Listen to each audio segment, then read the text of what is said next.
This is one of the most solemn events of the whole Jubilee year 2025. On Sunday, October the 19th, in St. Peter's Square, Pope Leo presides over the Eucharistic celebration with the rite of canonization of 7 new saints of the Catholic Church. Ignatius Maloyan, Peter Turat, Maria Poloni, Maria Carmen Rendiles Martinez, Maria Troncati, José Gregorio Hernández Cisneros, and Bartolo Longo are being elevated to sainthood. Il criterio che veniva tenuto presente è che fosse The primary requirement was for the group to be international, ecco che i nuovi santi ensuring that the new saints represent the Universal Church's holiness by coming from various regions around the world. da diverse parti del mondo. And so it does.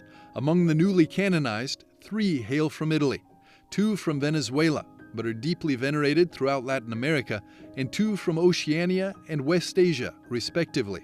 The first, a saint from Papua New Guinea, Peter Turat, is the first in history to hail from this Pacific island nation, while Ignatius Maloyan was an Armenian bishop and martyr who perished during the Ottoman genocide. The consistory in which these canonizations were officially confirmed, held by Pope Leo on June the 13th, had originally been convened by Pope Francis at the end of February, while he was still hospitalized.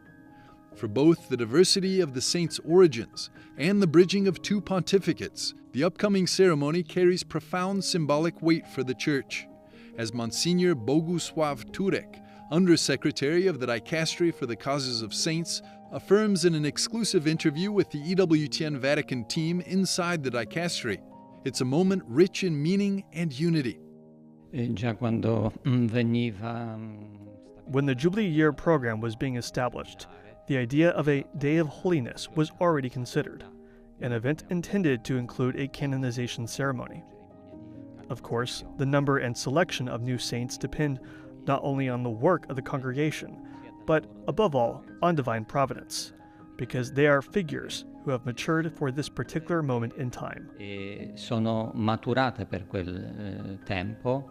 The privilege of elevating the blesseds to the honor of the altars belongs exclusively to the Pope, and thus such canonizations typically take place in the heart of the Church, the Vatican. Still, these solemn ceremonies may take place during apostolic journeys to different parts of the world, yet it's always the Pope who presides over the celebration. Il Papa si occupa di questo fatto della canonizzazione. Pope handles canonizations closely tied to his teaching infallibility. The formula used shows that he performs this act based on the authority of Saints Peter and Paul by virtue of apostolic authority. Di Santi Pietro e Paolo in virtù dell'autorità apostolica. However, this wasn't always the case throughout history. In the earliest centuries of the Church, it was the faithful themselves who recognized sanctity and offered prayers to those they believed to be saints. During the Middle Ages, this role gradually passed to the bishops. It was only around the 13th century that the exclusive authority to officially recognize sainthood was assumed by the Pope. The number of canonizations has increased significantly since the pontificate of John Paul II, who canonized a total of 482 saints.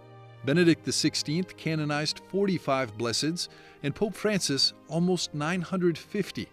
Monsignor Roberto Regoli, professor and director of the Department of Church History at the Pontifical Gregorian University, emphasizes that the current Holy Year marks a particularly meaningful and significant moment for the act of canonization.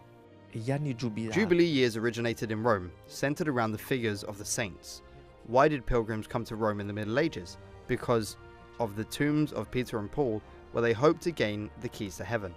During that time, many prelates, as well as kings and nobles, wished to come to Rome and be buried near Peter's tomb, believing he held the power of the keys to open paradise. Questo potere delle chiavi di aprire il paradiso.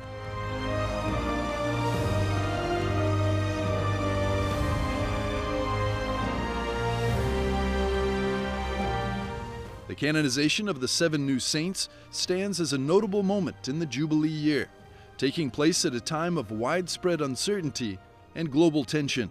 Noi viviamo l'anno giubilare che We are living through a Jubilee year marked by the theme of hope. The new saints speak directly of hope. They address individual churches, the universal church, and all of humanity. People need this message of hope, especially amid many recent concerns, not only in Europe, but beyond, where peace and tranquility are under threat. This message is crucial. The lives of the new saints, both martyrs and confessors, who have dedicated their energy in different parts of the world, serve as seeds of hope. Ecco, questa vita appunto è un seme di speranza.